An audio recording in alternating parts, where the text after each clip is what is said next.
Oke, siang hari ini kita kembali bertemu untuk belajar firman Tuhan dalam waktu yang singkat, tapi mudah-mudahan jadi berkat bagi semua kita dan tidak hanya menambah wawasan, tapi juga kita membuat makin dekat dengan Tuhan dan membekali karakter kita sehari-hari sesuai dengan kebenaran firman Tuhan. Oke, sudah berjalan 3 menit dari jam 12, kita berdoa lebih dulu. Tuhan Yesus, kami mengucap syukur siang hari ini oleh kemurahan-Mu kami boleh bertemu Tuhan, untuk kami belajar firman Tuhan melalui Zoom ini. Tuhan turut bekerja dari awal sampai selesai, semua berjalan dengan aman, dengan lancar. Fasilitas yang kami pakai, jaringan yang ada, semua berfungsi dengan baik. Bekali kami Tuhan dengan wawasan yang baik, supaya kami boleh memahami kebenaran firman. Dalam nama Tuhan Yesus kami berdoa dan ucap syukur. Amin. Ya, yang lalu kita belajar mengenai Adam dan Hawa dalam penciptaan mereka di bumi. Ya, sebelum yang lalu tentang Valentine, kita belajar tentang Adam dan Hawa.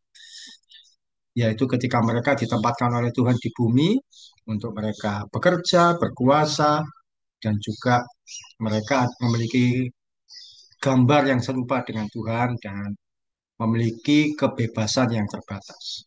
Kali ini kita lanjutkan tentang Adam dan Hawa, tapi dari sisi yang lain. Ketika di kejadian 1 dan 2 mereka diberi kekuasaan sama Tuhan. Tapi di kejadian 3, Adam dan Hawa itu jatuh dalam dosa. Ini yang kita pelajari hari ini.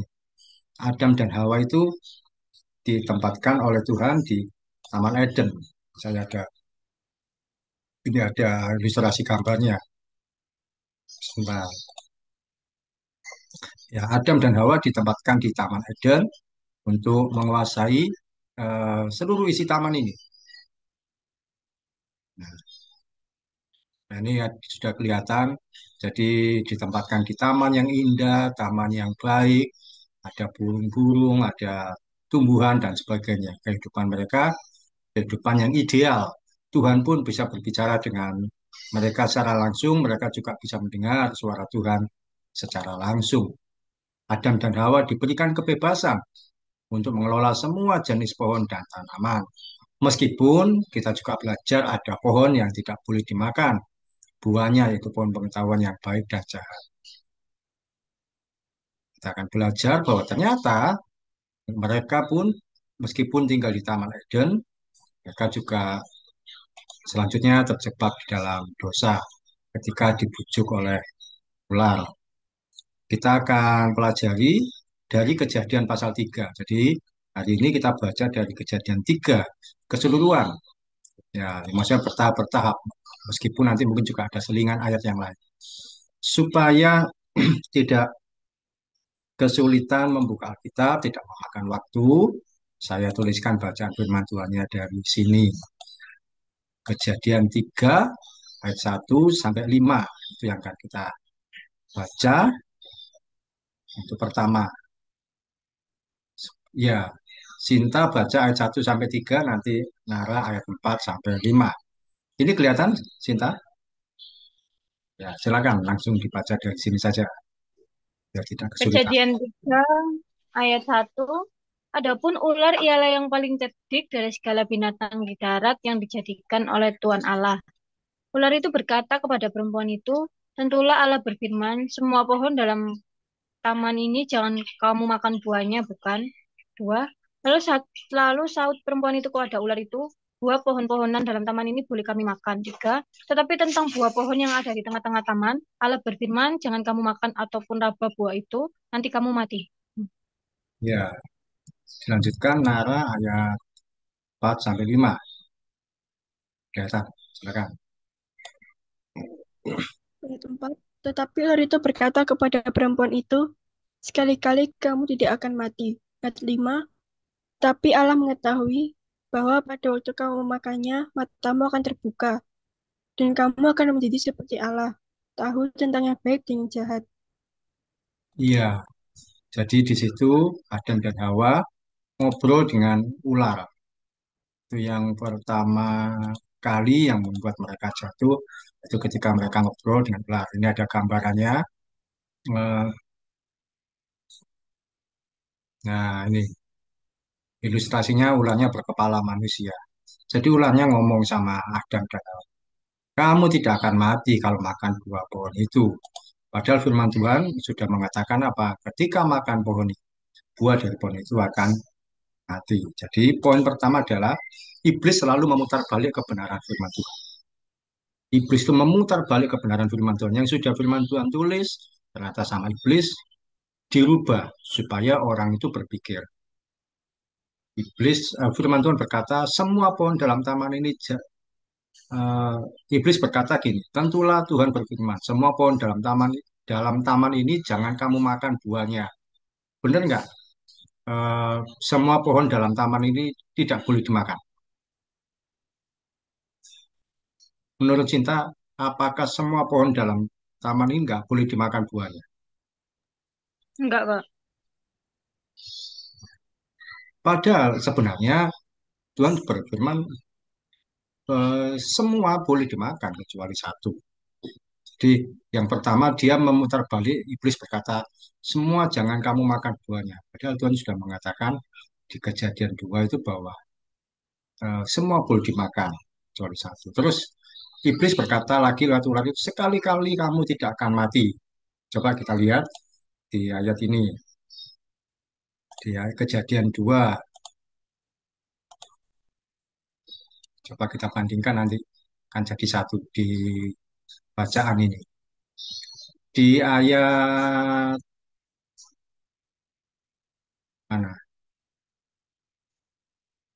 Ayat yang keempat ini dikatakan sekali-kali kamu tidak akan mati. Tuhan berfirman, Allah berfirman, jangan kamu makan atau raba buah itu. Nanti kamu mati. Ini kan firman Tuhan. Tapi iblis berkata, sekali-kali kamu tidak akan mati. Di Kejadian 2 ayat 17 di sebelumnya. Tetapi pohon pengetahuan tentang yang baik dan jahat itu, ini Tuhan yang berfirman. Jangan kamu makan buahnya, sebab pada hari engkau memakannya, pastilah engkau mati. Nah ini Tuhan yang berfirman, kalau kamu makan buahnya, kamu pasti mati. Nah iblisnya berkata, sekali-kali kamu tidak akan mati. Berarti diputar balik. Diputar balik yang pertama itu dikatakan, kamu nggak boleh makan semua pohon dalam taman itu buahnya. Padahal Tuhan berkata, boleh semua dimakan. Dan memang kecuali satu. Ini kemudian yang kedua, iblis berkata, sekali-kali kamu tidak mati. Padahal Tuhan berkata, pastilah engkau mati.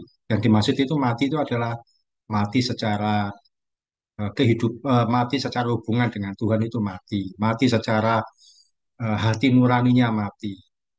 Tapi bukan mati secara fisik memang. Nah, iblis memutar balik sekali-kali kamu tidak akan mati. Nah, itu kan iblis memutar balik. Sebenarnya manusia tinggal menikmati buah dalam taman itu tanpa banyak kesulitan. Tapi ya, iblis selalu memutar balik semua. Memutar balik kebenaran firman Tuhan. Dalam kehidupan kita seringkali tanpa kita sadari, iblis itu memutar balik kebenaran firman Tuhan dalam kehidupan kita. Apa contohnya? Dia mengucapkan kata-kata kebohongan supaya orang itu menjadi ragu-ragu. Misalkan begini, kita ditawari untuk, eh, mungkin kalian belum mengalami, atau mungkin jangan sampai mengalami. Kadang-kadang ada yang menawari untuk narkoba. Kalau pakai narkoba, kamu bebas dari masalah. Padahal ketika menggunakan narkoba, menimbulkan masalah yang baru. Menimbulkan hal yang orang itu jadi ketergantungan. Atau ketika masih sekolah, pernah nggak ngalami situasi seperti ini? Sebentar, pernah nggak mengalami situasi seperti ini?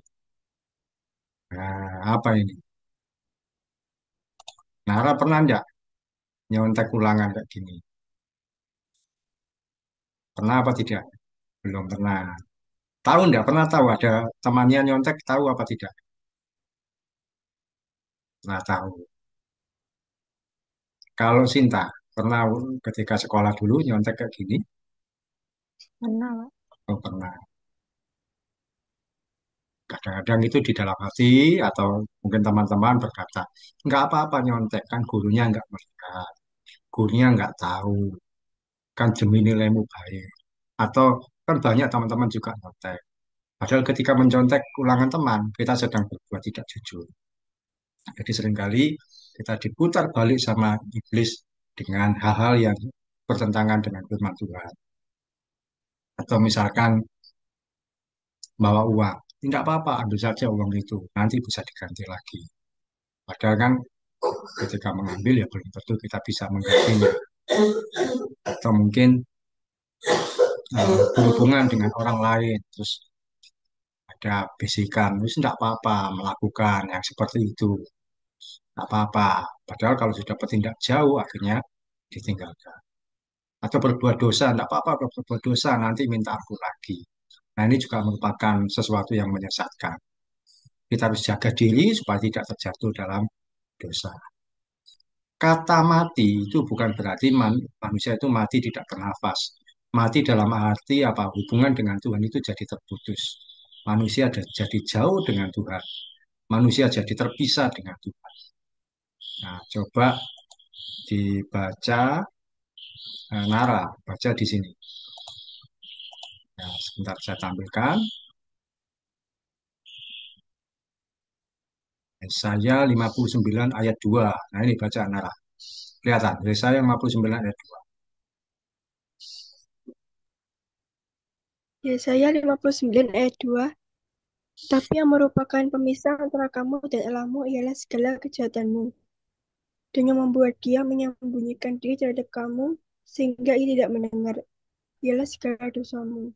Nah, ini adalah kondisi mati secara rohani. Ketika seseorang berbuat dosa, dia terpisah dengan Tuhan, jadi hubungan dengan Tuhan menjadi terputus. Ketika kita berbuat dosa, hubungan kita dengan Tuhan jadi terputus. Kita tidak lagi bebas berdoa, kita merasa bersalah. Adam dan Hawa pun demikian ketika berbuat dosa, dia kehilangan hubungan dengan Tuhan. Ini yang dimaksud dengan mati secara rohani, bukan berarti mati secara tidak bernafas. Dan itu yang diputarbalikkan oleh iblis. Dan sayang sekali, Adam dan Hawa akhirnya berpikir dengan logika, menuruti omongan dari iblis. Hati-hati dengan dunia ini yang selalu memutar balik kebenaran firman Tuhan. Jangan sampai kita tersesat.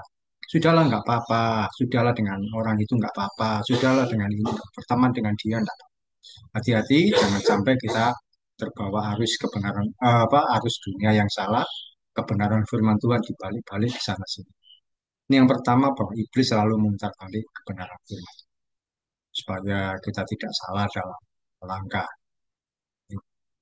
Dan hal yang kedua yang kita pelajari dari Adam dan Hawa jatuh dalam dosa yaitu bahwa dosa itu ternyata kelihatannya enak dan bisa dinikmati. Coba dibaca di Kejadian 3 ayat 6 sampai 10. Ini ada 5 ayat. Sinta baca ayat 6 sampai 8. Ini sudah saya siapkan.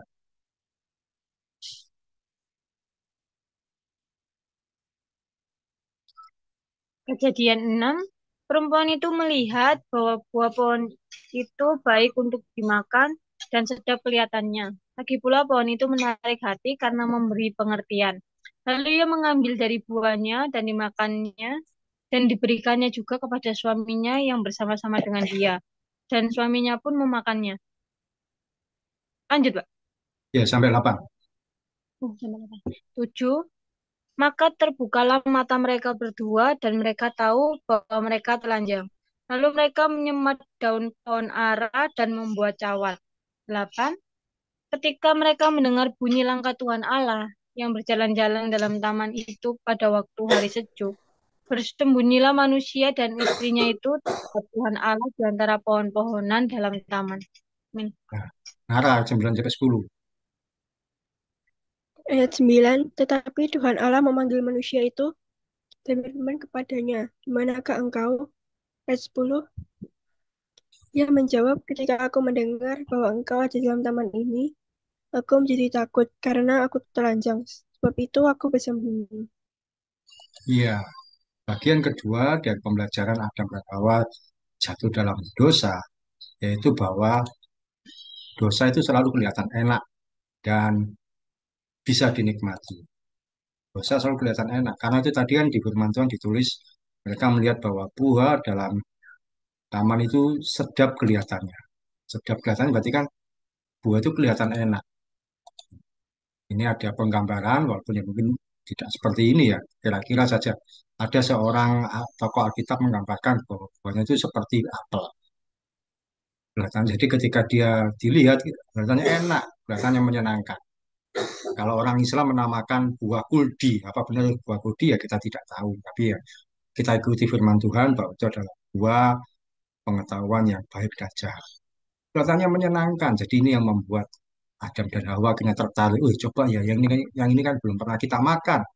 Buah-buah yang lain sudah dimakan. Nah, mereka pun mencoba. Terus kemudian mereka ketika menikmati makanan ini, mereka jadi tahu loh terbuka. Ternyata kita ini telanjang atau nggak pakai baju. Kalau menurut Nara, nah, menurut Nara, sebelum mereka makan buah pohon itu, apakah Adam dan Hawa itu tahu bahwa mereka itu telanjang? Mengerti kalau mereka ini telanjang apa enggak? Telanjang mungkin kan nggak pakai baju. Tahu apa tidak? Kan setelah makan buah tadi di firman Tuhan tadi kan yang dibaca, baru mereka tahu, ternyata kita ini telanjang. Jadi sebelum makan itu mereka tahu apa tidak mereka telanjang? Nggak tahu. Kalau menurut Cinta, tahu apa tidak?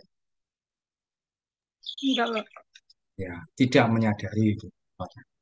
Ya, tidak tahu dan tidak menyadari. Tidak menyadari. Memang dari peristiwa itu akhirnya kan kita semua jadi pakai baju sampai hari ini. Tapi ketika itu mereka tidak menyadari bahwa mereka telanjang. Akhirnya mereka cari-cari daun untuk menutupi tubuh mereka. Dan itu yang membuat kita sampai bisa pakai baju. Kalau kita nggak bisa, kalau waktu itu mereka tidak berdosa, ada yang berkata loh, kalau mereka nggak berdosa, kita jadi nggak pakai baju. Iya, tapi kita hidup di Taman Eden, kita hidup seperti di surga. Ya,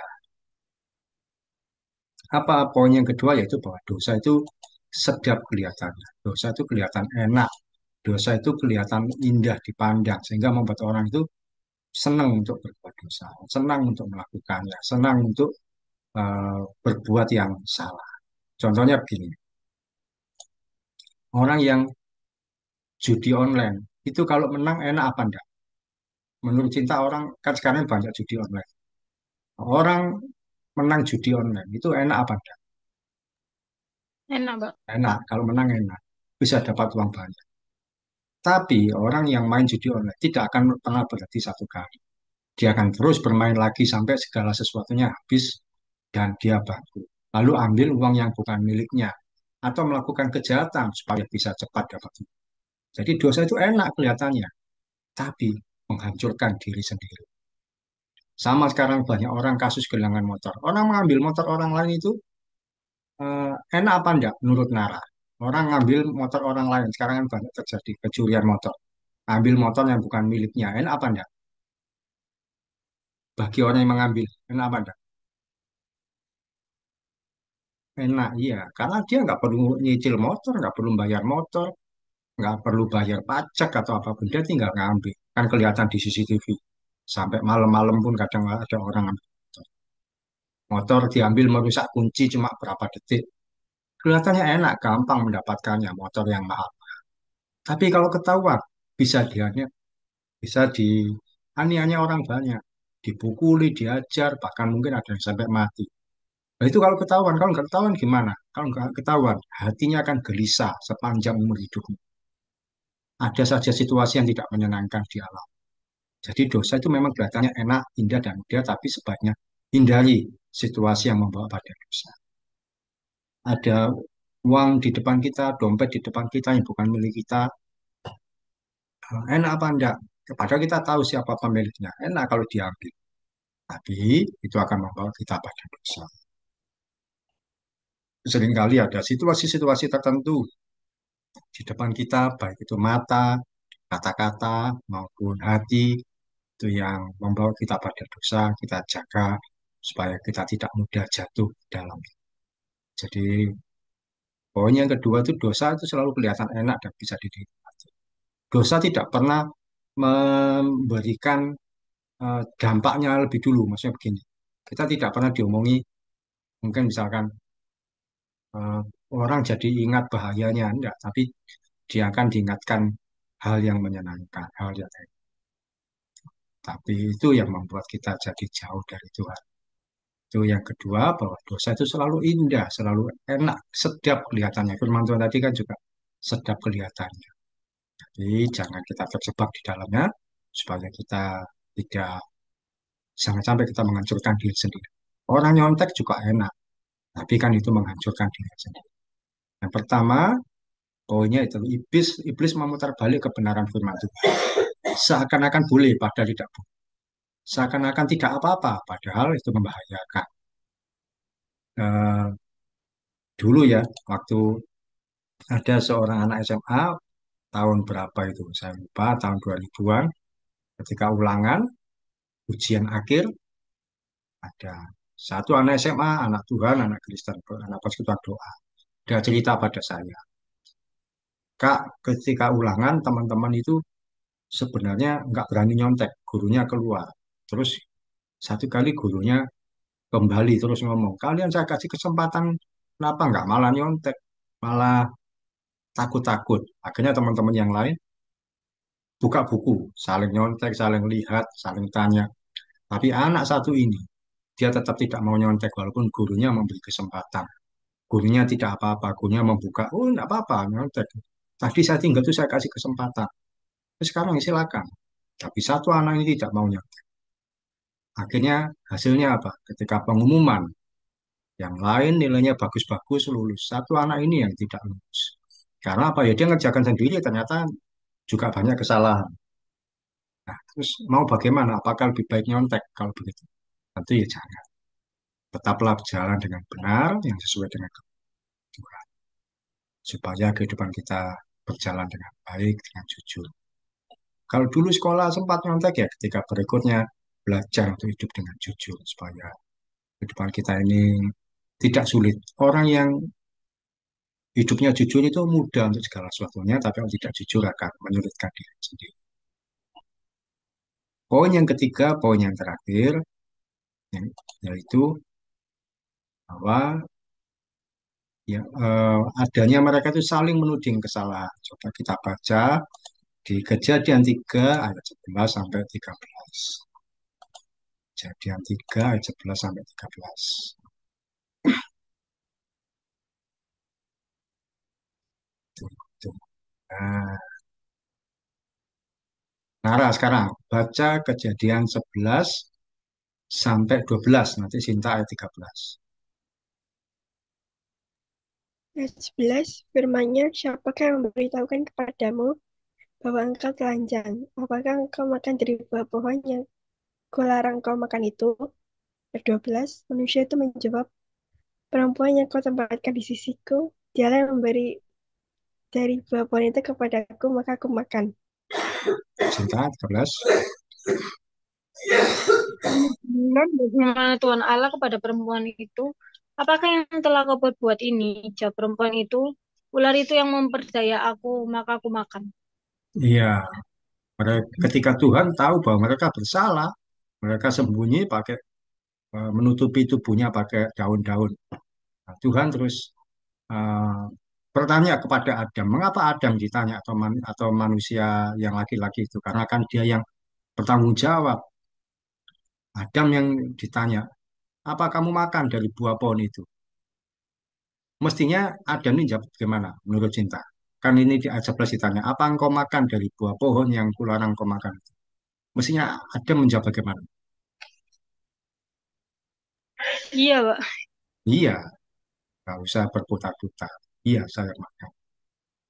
Tapi Adam menjawab, ini yang aku ini diminta, disuruh sama, aku dikasih sama perempuan ini. Maksudnya Hawa. Saya dikasih sama perempuan ini. Atau Hawa, dia nggak nyebut Hawa lagi. Perempuan yang kau tempatkan di sisiku. Itu berarti sudah mulai kasar. Dia yang ngasih buah. Nah, Tuhan nanya kepada Hawa atau perempuan ini. Apa yang kamu perbuat? Nah, Hawa pun maksudnya juga ngomong toh, iya saya metik buah ini terus saya makan, saya kasihkan ke Adam. Dan jawab apa?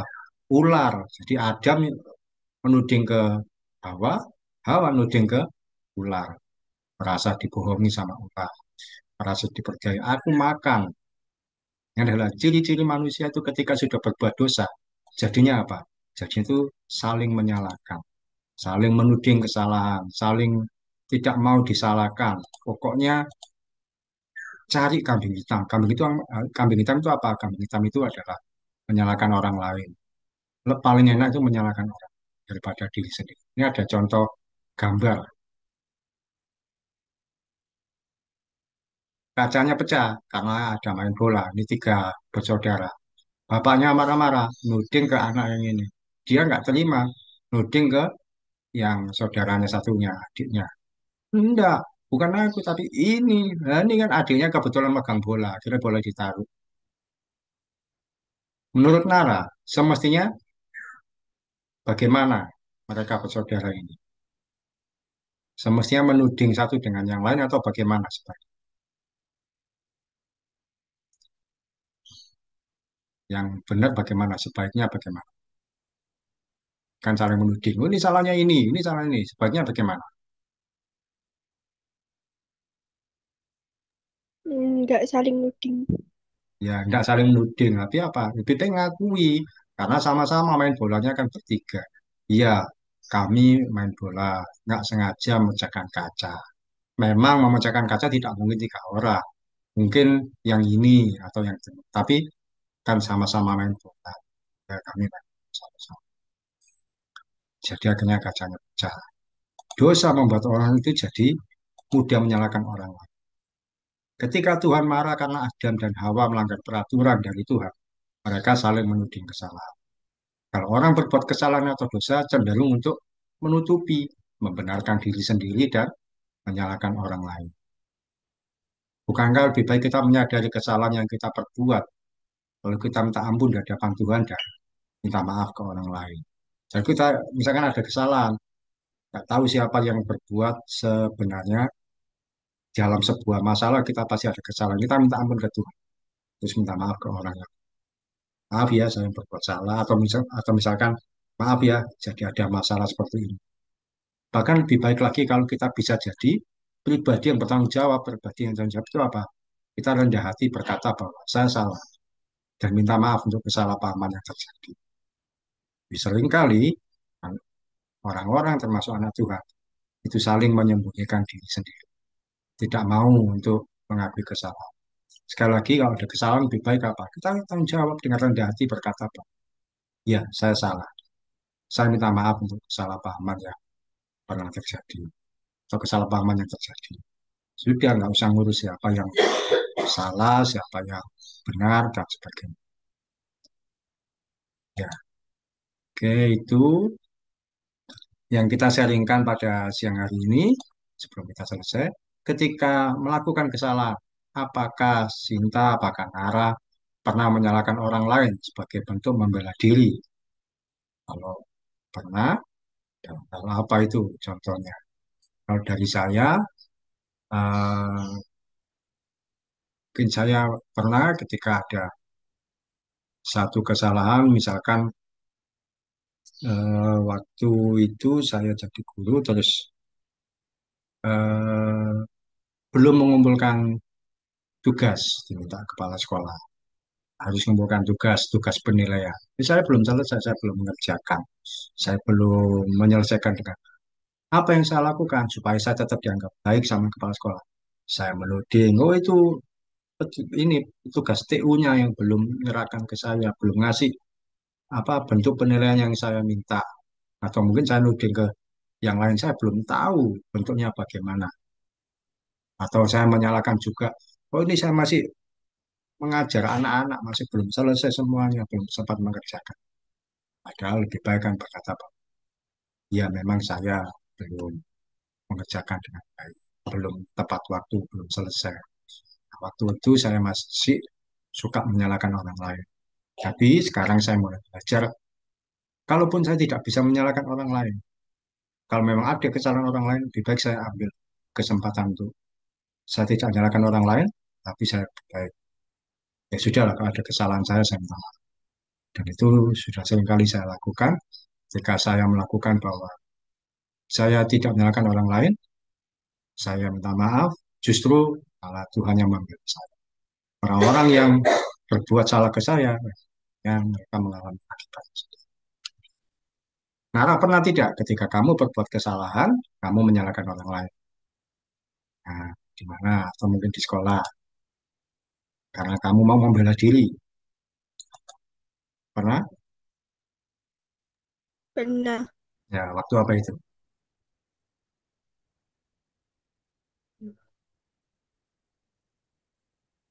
Yuk, itu apa? Lupa tapi. Oh, lupa. Sinta pernah ketika dalam satu permasalahan, eh, nggak tahu siapa yang salah, kamu atau teman atau siapa, kamu kita menyalahkan ke orang. Pernah, Pak. Waktu apa itu? Contoh yang gampang aja. Misalnya di klinik, saya lupa tanya dia mau ke umum atau gigi. Mm-mm. Terus saya masukin ke umum, ternyata sama dokternya dikeluarin, orangnya ini mau ke gigi. Terus saya bilang, orangnya nggak bilang kalau mau ke gigi gitu, Pak. Ya, dan memang kesalahannya lupa bertanya. Ya tidak apa-apa. Itu jadi pembelajaran yang baik, jadi koreksi untuk kita semua bahwa, oh iya, ada kalanya kita ini harus bertanggung jawab terhadap apa yang kita kerjakan, supaya tidak menyalahkan orang lain. Karena memang paling enak menyalahkan orang lain, tapi itu akan membuat kita tidak bertanggung jawab terhadap diri kita sendiri. Oke, kita selesai. Sinta bisa tutup doa.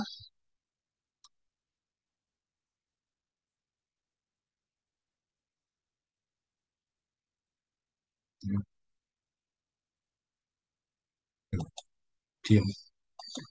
Ya, Sinta, silakan tutup Mari doa. kita Ya.